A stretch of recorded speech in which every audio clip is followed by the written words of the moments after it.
Ooh. How's everybody doing? It's it's been a minute since I've done a AMA. I actually skipped last week, so I've been oh hey kitty. I've I've actually been out of town for about how you doing? 2 weeks. This is Jeff. I call him Jeffrey.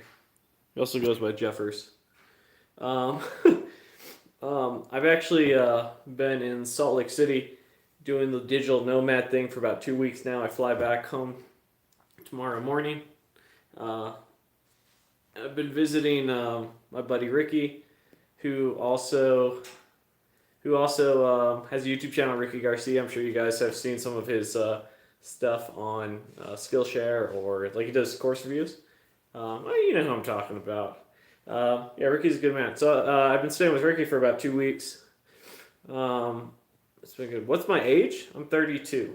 But yeah, man, we've been seeing the city. So for those of you who don't know, Salt Lake's one of the areas. This is my second time in Salt Lake.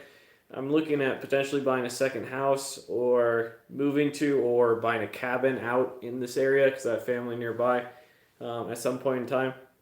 So I decided I'd come out for about 2 weeks, really see the city. I worked the whole 2 weeks. I got done a little bit early today because I had a meeting with a company that I work with out here. I'm sponsored by, and but yeah, man, it's been a good 2 weeks. I tell you what though, I miss my bed. I miss my woman. I don't mean that in a derogatory way. It's not my woman. I miss April. I miss my pets. I miss my house. I miss my normal flow. But it's been a lot of fun. A lot of good food. A lot of interesting experiences. Doing that digital nomad thing, and if you remember, so like this year, so like one of the things I try to take advantage of is when you have time to take advantage of things. And like I think it's really important that a lot of people think about that, is that you may not always have the time to say, hey, you know what, I'm gonna take off for 2 weeks. I'll see you soon. Because like next year, for instance, we're planning on having children. There's no like, oh hey, I'm gonna leave you at home with the newborn for 3 weeks. I'm just gonna go travel about for a little bit. 6 weeks ago, was it 6 weeks ago? Maybe it was 8 weeks ago. Less than 2 months ago, I was in Kansas City for 10 days with two of my buddies. And that was a lot of fun too, man. And I worked then too. And so, like, I've been able to take these nice little trips working full remote. And been able to see some friends, have some experiences, just have a good time. And meet people like Jeff, huh? Say hi, Jeff.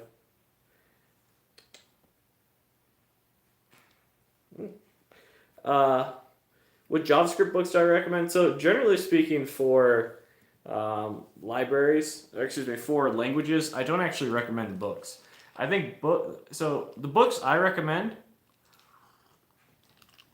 the um, the books I recommend are oftentimes foundational books, books that are going to teach you about principles, design systems, clean code, that type of stuff. That's the stuff that I think is really helpful.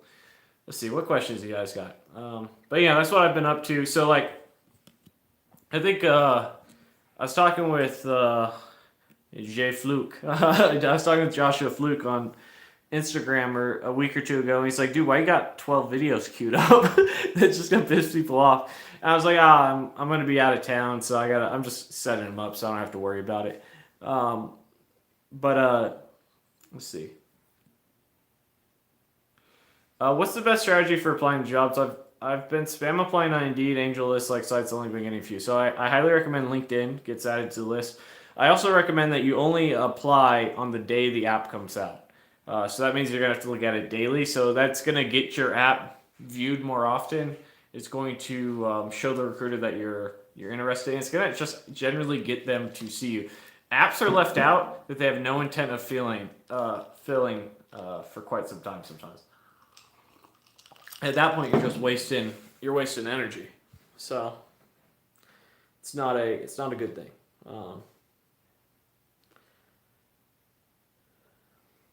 I'll tell you what though, it was hard. The hardest part about the digital nomad thing is, and this is by choice, but I always try to work the same schedule regardless of time zone I'm in.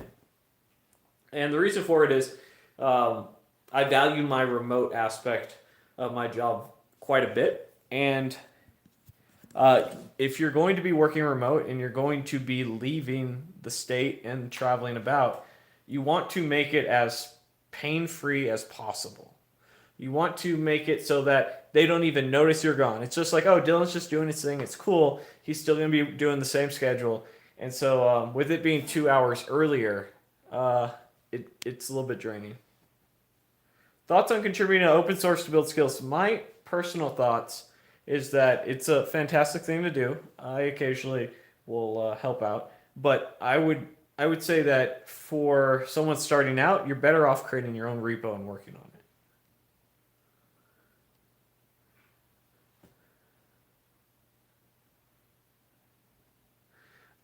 If a potential employer doesn't share benefits up front, would that be a red flag? Yeah. If you have something nice to say to potential, seriously, thing, companies when they have good values, good benefits, good environment, good pay, they want nothing more than to tell you about how great it is. And sometimes they'll lie to you, and that happens, right? That's just it's part of the way of the world sometimes.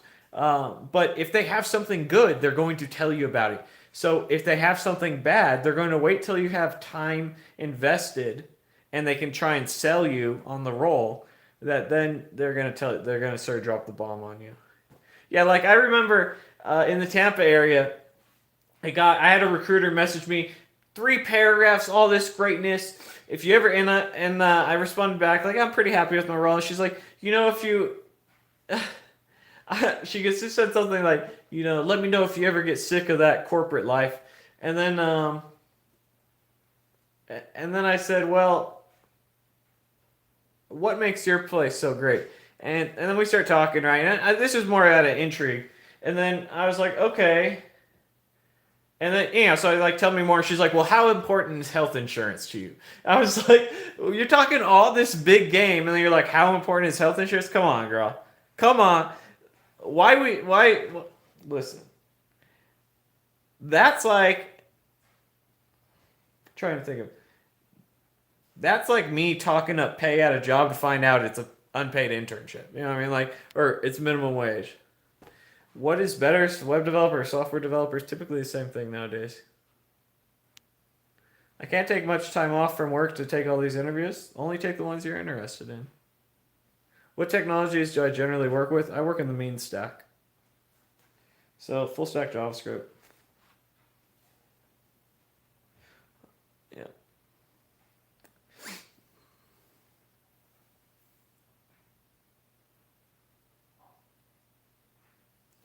Do I have any tips on how to nail the first phone screen interview? Yes, I actually have multiple videos that. So my course, the 100 front end interview questions challenge, is all about the phone screen interview. It's all about being able to answer the questions correctly and thoroughly. And also, there's about 10 videos on how to do it in person, how to really have those cultural questions, how to nail that. So I'm not just trying to sell you my course, which you can get for $13.99 using the link in the description below. But honestly, that's what the whole course is based off of. It's based off of you killing your phone interviews, and it's not loosely, I should say, specifically around JavaScript, HTML, CSS as well. So it's about front end.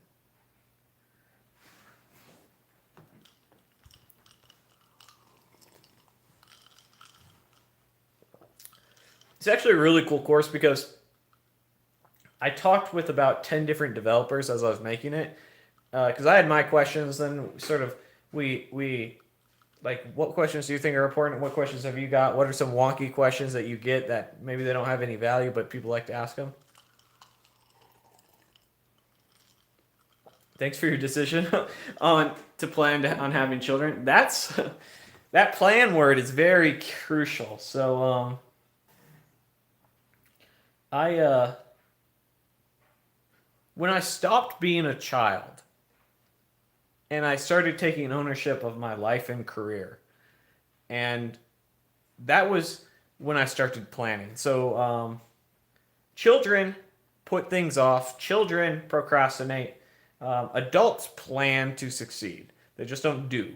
Um, so, like, there's something a lot of people suffer with when they're starting to learn code is finding the time and motivation. And that's a childish thing.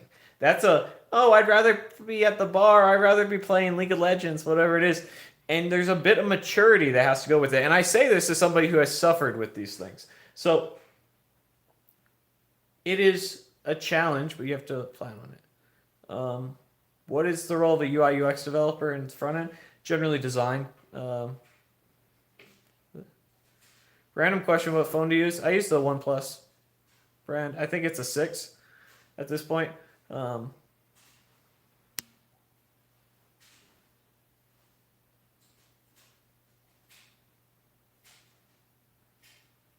You don't have a degree that's good for. So you got a degree that's not going to help you get a job. Then why'd you go and get a degree? Um,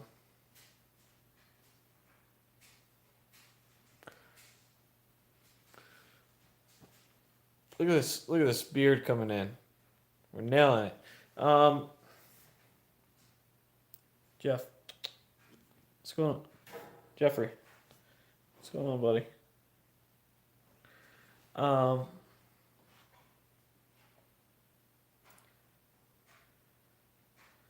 Freelancing is one of the worst things you can do. I should do a whole video about how you're going to be miserable freelancing.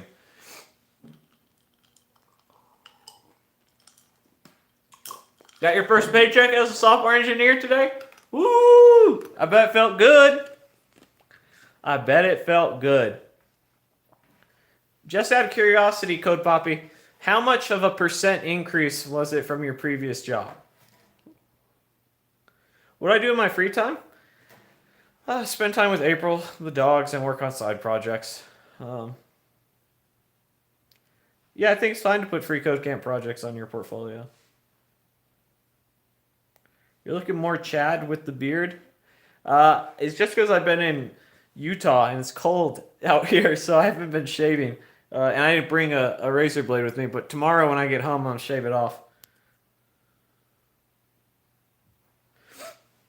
What's your opinion on all these online gurus selling courses, get-rich-quick schemes, Amazon, FBA, etc.? 33% increase. Look at that, 45 to 60K. And you know what? A year from now, you'll be like, I got another 30% increase. You keep working hard. Do I lift? Actually, since I've been here, I've gone to the gym. So today will be the 13th day. I've gone to the gym 10 days straight.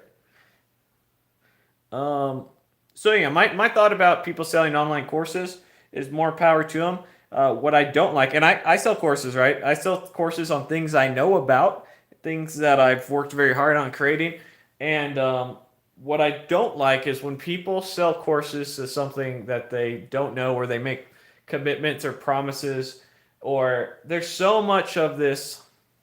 And there's even channels popping up where they're just all they do is expose people who are just either making crappy content, but somehow they've convinced you to buy it, which is quite true, or plagiarize content. So, can you be a successful dropshipper? Yeah, I actually think that my neighbors across the street dropship. Because they just have boxes of ton stuff, but they might just be that they're just hoarders. I don't know. I don't know. We don't know them that well. But I would say use your best decision making skills. And if someone's known to be a plagiarist, if someone's known in the community to have a Tai Lopez-esque type personality, then perhaps you shouldn't be buying a course from them. And if someone tells you something that sounds too good to be true, it probably is. What I think about job hopping, I think it's typically necessary. Eventually, you'll get to a position position like I'm in, where there's not really any benefit to job hopping. So what ends up happening? This is what ends up happening when you're job hopping early in your career, typically. is you start a lower entry level, and I'm talking about the American market. You'll get a job somewhere between 45 and 65,000. You'll jump 15, 20K about 3 times. You'll get past 6 figures. And now what ends up happening is you're working at those higher companies that only hire senior developers or developers with 3 or 4 years experience. At that point, there's not really too much pay that you can go up. And when you get a 5% raise on $100,000 salary, you're getting 5K each year, right? And then, so what ends up being more important is the benefits. Maybe they pay for your degree. Maybe they have a better 401k. Maybe they have more PTO. Maybe they have bonuses, profit sharing. That's where you start making those bigger jumps. And you'll find out that it's sort of a crazy thing where that most of the places that pay you better and have better benefits, they just want to keep you and they want you to work on the project. And so it has to be part of your mentality of how you're going to manage expectations, how you're going to interact with the business, how you're going to set, like, I work hard these X amount of hours and I'm not going to kill myself 60 hours a week. But my point being is that eventually you'll get to a point where you've job hopped to, generally speaking, pretty much as high as your salary is going to go, and then it's going to be about benefits and work culture. Am I familiar with the programmer term? Yes, my brother calls me a programmer. Is a 10% salary increase when switching jobs? Yeah, I'd say that's probably the lowest you'd want to go, though. I'm familiar with Siraj, yes. Do I see myself being a developer 10 years from now? Yeah. I take it back. 10 years from now, I see myself working in development. So that could be as a tech lead, as a manager, as a director. Maybe it could be doing like a conference talk type of thing. That'd be something I'd be really interested in, just going places and talking about stuff. Yeah, man.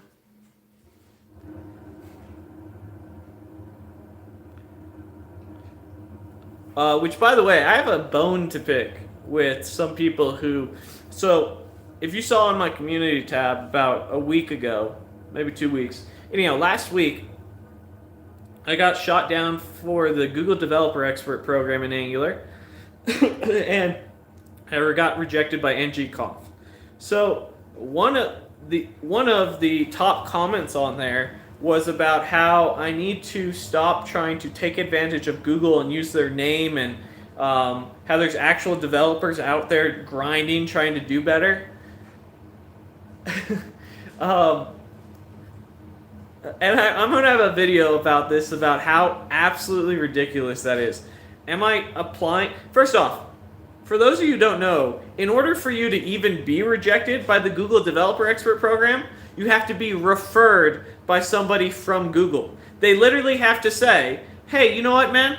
I think you'd be a good fit to represent our company, not being a member of our company. That's literally the criteria. Someone has to ask you to go and apply to be a Google Developer Expert, which the intent is you're giving back to the community and you're knowledgeable in our stuff. So it's just so ridiculous. I couldn't believe... Dude, I saw that comment. I could not believe it.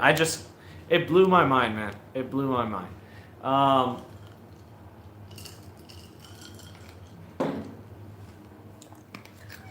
How should I get motivation in learning front end when I don't feel like it? I don't know, man. Hit rock bottom. You gotta be motivated. You gotta mature. I don't feel like it is something a child says. So it's gonna sound hard, but grow up. Like I don't know how else to tell you. Had a software dev intern interview 2 days ago and told me I was overqualified. What's the takeaway from the scenario? God. Oftentimes I feel like that's a cop-out, or they just don't want to pay you enough, or they just don't want to pay you at all. But the takeaway is that you just keep trucking, man. You're going to get rejected.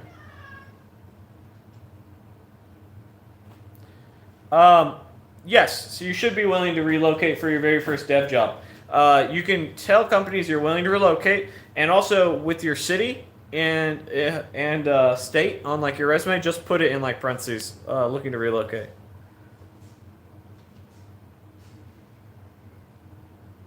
Hey Dylan, I'm at my first dev job after college. Long story short, it's a very relaxed environment, but I don't feel like I'm going to learn much. How long should I stay before job hopping? So if you're at a role where you don't think you're going to learn much, you have two options. One, you aggressively progress in the company to a point where you do learn. So you talk to your manager, you say, hey man, I'm doing just front end, I like to do back end. Hey man, I'm doing front end and back end, I like to do DevOps. Hey man, I'm doing front end, back end, I'd like to do this, and you take a very active approach in that fashion. That's one way. The more common way is to job hop and go to a company where you're going to work with newer and different technologies, and you're going to work with better devs. So that I often tell you to start looking around 3 months. If you're already starting a new job in 3 months in, so at the earliest you'll probably get a job 6 months after everything's said and done. So, but 3 to 6 months start looking if you really feel like there's no chance to change that. Hey, how's it going, Jordan?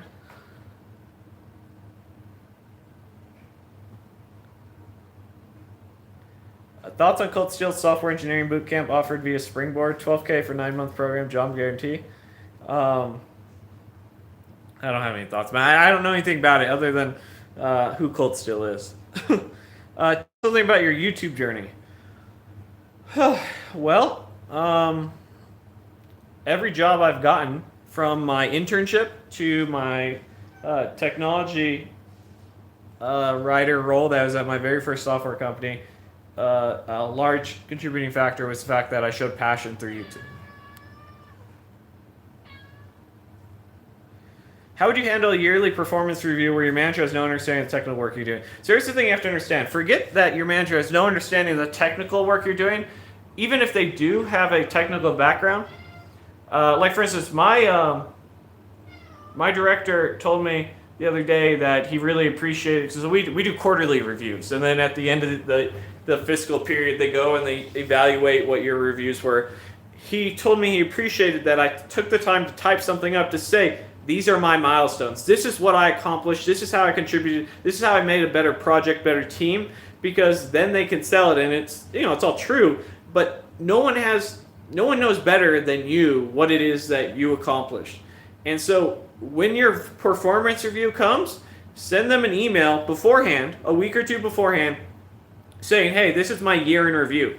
This is what I did. This is how I contributed. This is what you should keep hiring me for, keep paying me more, and why you want to keep me. Tell them that in writing. That's it.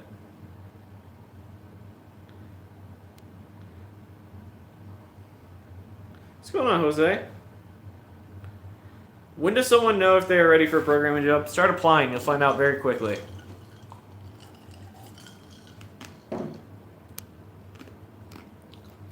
Where's April? Not here. She's good, man. I'm going to see her tomorrow.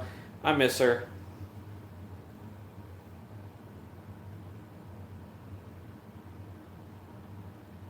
That's been the roughest part. I have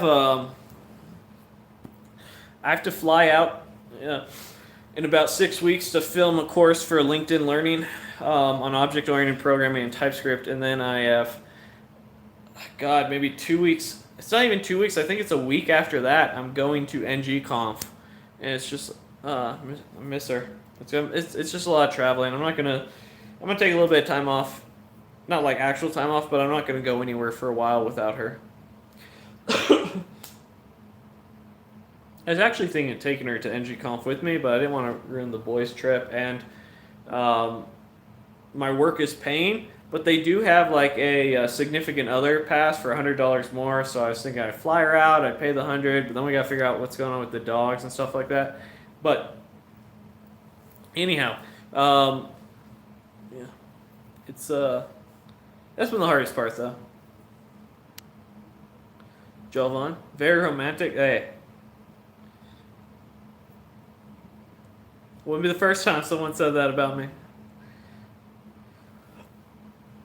Have you ever been asked leak code style questions during an interview? Yeah.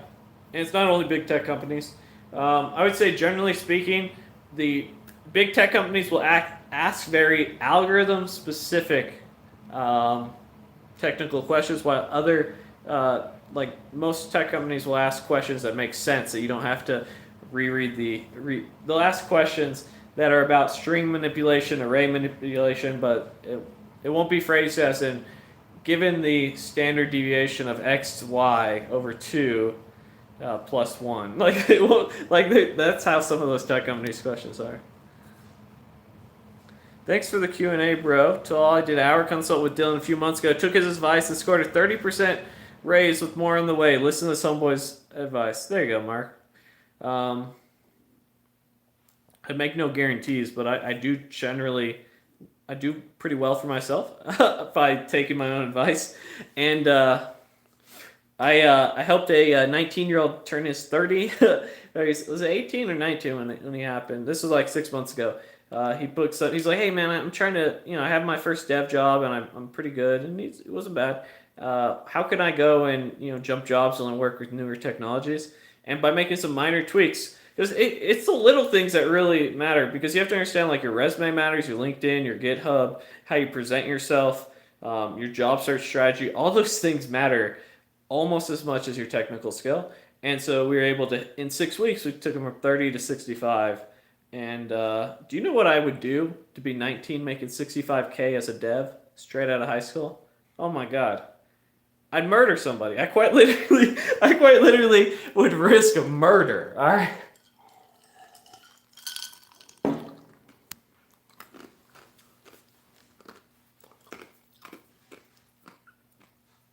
Yeah, and I saw Joshua Fluke starting to do mentoring and stuff like that, and I think he charges like $300 for 45 minutes. I don't know what it was, but anyhow, the point I'm trying to make about that is people charge what they're worth.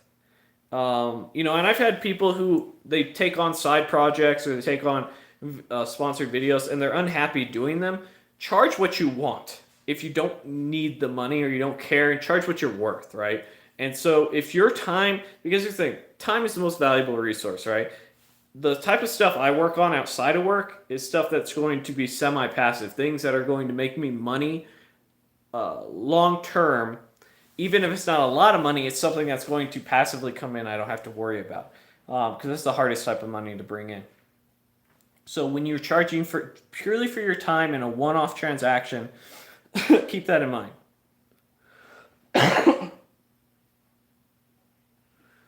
So you have any tips how to get better clients even if you're a remote developer? The best clients that you're going to get are going to be through good consulting agencies.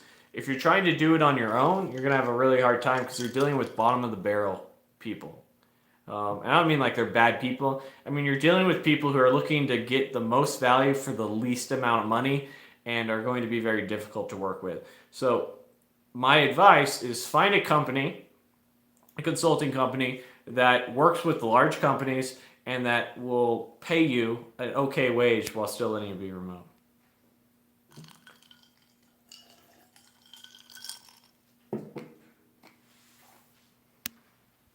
Hey Dylan, it seems more and more dev and even tester jobs list CS degrees as mandatory. I graduated in a different subject and hasn't finished my CS undergrad, so it's still worth applying.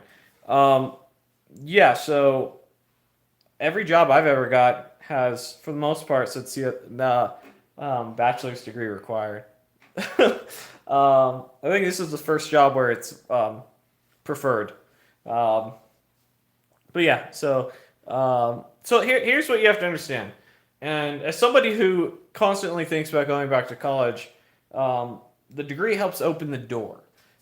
Where a degree is going to hurt you is getting past a senior dev level, where you say, okay, I want to go into management. It's going to be hard. That's where the real hard stuff without a degree is going to happen, where you're like, I want to go and I want to be, XYZ manager or tech lead or so on and so forth. That's when doors really start closing. It's not impossible, without a doubt. None of this is impossible. We're simply talking about probability and likelihood. Hey.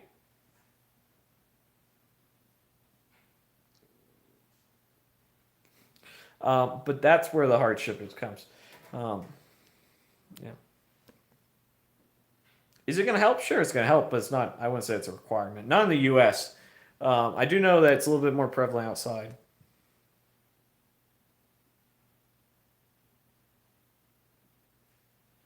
Did I answer your question? Yeah, I did.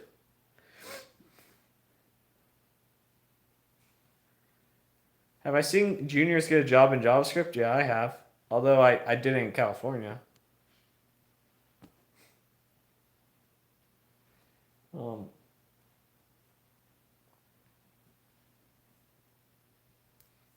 what do I think about Lambda School? So my girlfriend's in Lambda School right now. I like that there's a online program. I generally like the flow of it, but I also like that there's an income sharing agreement. They do seem to be getting in trouble a little bit with this with their with some states though, so that's a little suspect. What courses are you planning on releasing this year? I have two courses that I'd like to release. I have two courses for other platforms I'm working on, and but for my own stuff. So there's the 100 Angular challenge, which is we build 100 different components, directives, services, and pipes collectively, not 400, right? And then there's the 100 VS Code challenge, which is a 100 tips and tricks to VS Code. We're going to build a VS Code extension. We're going to use a VS Code workspace. Those are the two that I'm considering this year. The most likely, the first one that will happen for sure is the Angular one. I don't have any time to do that. I built out 50 of the components. I need to build out 50 more. When I build these 100 course, and it's estimated that course is going to be 25 hours. So we'll see.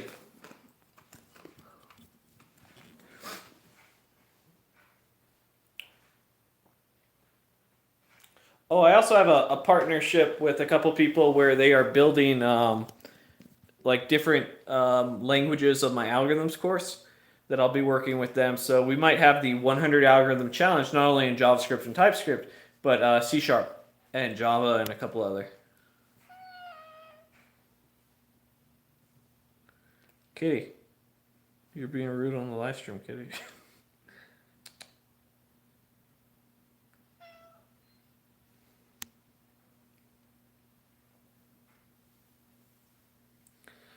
Since I'm only 20, do you think I should try and get a dev job in a low-cost living area? I think if you're trying to get your first dev job, you should literally go to North Korea. If they will hire you, just get the first job that you can and worry about it from there. Oh, buddy. You must be hungry. This cat only comes and sees me. It's a nice cat, but he's definitely trying to milk me upstairs to go and feed him.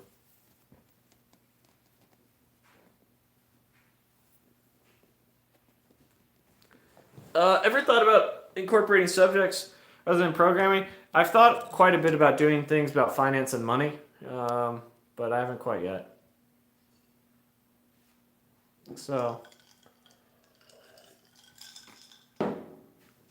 I don't know. We'll see. That might be something, but yeah, I don't know. That's really the only thing I've had real serious stuff. What exactly is the Google Developer Expert Program? It's a program where employees at Google who think that you've given back to the community and knowledgeable about technologies that Google's created, like Angular, for instance, that they would like you to apply and then be assessed. And then you are a Google Developer Expert. And it's a good little badge of honor. It opens up some doors, stuff like that. When is Self-Taught or Not Season 2 coming out? So we start filming next weekend, and it's looking like it's going to release end of February, so within a month.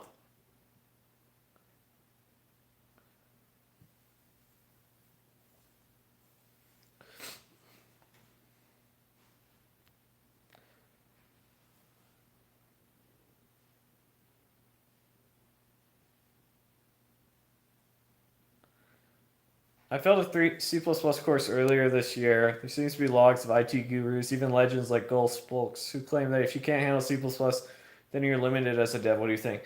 I think you need to put a little bit more time, effort, and energy and not worry too much about what other people think. If you're going to be successful in 2020, you generally have to not care about what other people think, especially when people are talking in a general statement. Are the videos about how much it sucks to work in a corporate environment as a dev accurate? I would say there's truth to them. I wouldn't say that that's always the case. My general statement about corporate America is somewhere between 6 and 7 jobs suck. And oftentimes you start very early on at those companies, and it's up to you to go find the 3 out of 10, or 3 to 4 out of 10, and find one that works for you. I would say a real easy one to eliminate some of those is don't go work at startups. Startups are some of the most soul-crushing, back-breaking things out there where you're underpaid and you're treated like slave labor. And there's a bunch of red flags that you can see to do that. But generally speaking, don't work at startups. And you'll eliminate a lot of the headache. Now, as you're progressing in your career, there's also a lot of ways that you need to learn how to act within corporate America and just corporations so that you set expectations properly, so that you are communicating clearly to the business and that you're avoiding a lot of the headaches that come with it. And really what people don't like about working a corporate job, or one of the major things and one of the big selling points of like, oh my God, it's so awful working a corporate job all the time. Excluding what I just said, it is flexibility. If you're able to find a job that will be flexible with you, it makes it a lot easier, because most people are like, I want full remote, I want this, I want that, I want to travel the world. Just eventually transition to a remote role. But that's usually what that's usually what's super accurate about it. We need an episode on how to deal with money. I already did something about that. I think I called it Money 101. Why do companies... I disagree. I work at a growing startup now and love it. Great work/life balance. Yeah, except... So here's the thing. Is you might be 1 out of 100. And I promise you in the startup world, you probably are. Generally speaking... Because you have to, again, everyone has an exception, right? That's just the way the world works. We can't talk in black and white terms. But when you are giving advice, you generally have to give black and white terms, or otherwise people don't take it. So are there good startups? Sure. Absolutely. They're out there.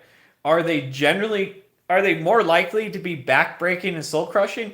Yes, they are. That's just the fact of the matter. When you're working at a company that is not profitable and worried about literally so the thing about startups is the people on them are so unbelievably stressed because they're not profitable, and they literally on paper, there's an Excel document that says when they run out of money, and then the business is out of business.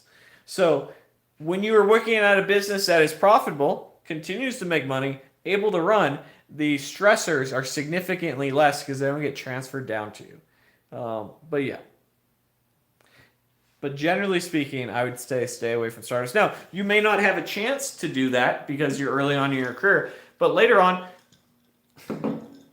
in your career, you'll find out that as you start seeing senior devs who are maybe 30 plus, that have had a couple of those experiences, you notice that they don't go there to get that equity. They're working at more established companies that aren't going to beat you mentally and emotionally.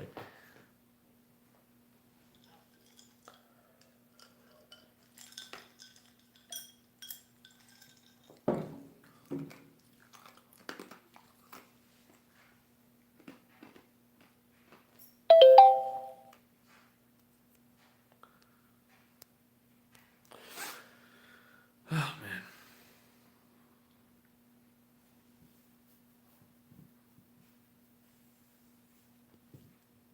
What's up, Jeff? What's up, Jeffrey? Grumpy cat. Grumpy cat. Grumpy cat does whatever Grumpy cat does. But yeah, so that's some advice, I guess. Why do companies ask for experience in junior job listings? Well, why do they ask for it? Because they want to pay you less while still being experienced.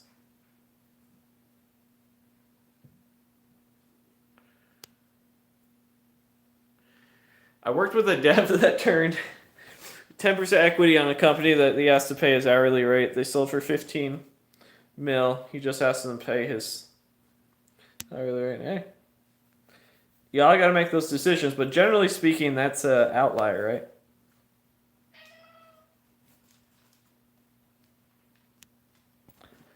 Honestly, man, I can't give you any advice on what it's to be an exchange student in Portugal.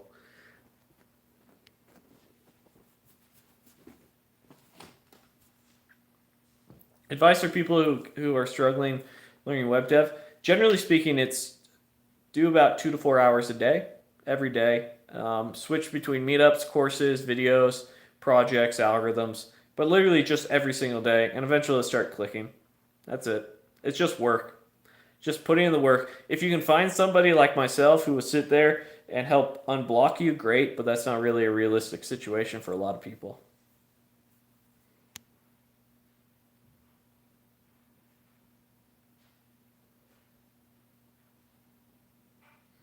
You should never copy code. You should actually just go understand and write your own version.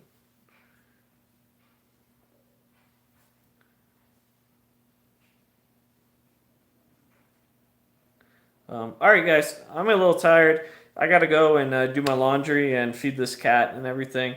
I appreciate all of you. If you're interested in my courses, there are links in the description. If you're not subscribed, please subscribe. Hashtag that road to 100,000. We're trying to get that silver play button. I wish you all the best. I hope you guys are doing well. And for the subscriber who just got their first dev paycheck, I hope you're planning for your future and not just balling out. But with that being said, I'll see you guys next time. Bye.